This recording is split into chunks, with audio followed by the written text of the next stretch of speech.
Нептун, осмата планета от нашата Слънчева система, е истински гигант.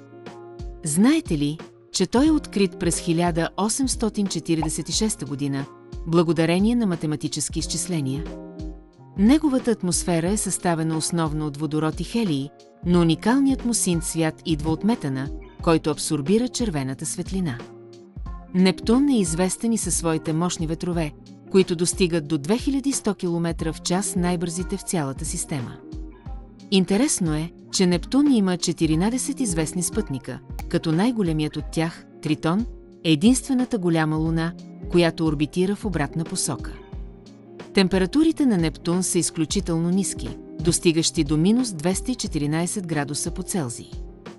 Периодът на завъртане около Слънцето е 165 земни години, което означава, че един нептунски ден е само 16 часа. Нептун също така притежава уникални облаци от метанова мъгла, които се движат бързо и създават невероятни визуални ефекти. И накрая, Нептун е единствената планета, която не може да се види с просто око от Земята. Въпреки това, той остава един от най-загадъчните и красиви обекти в нашата Слънчева система.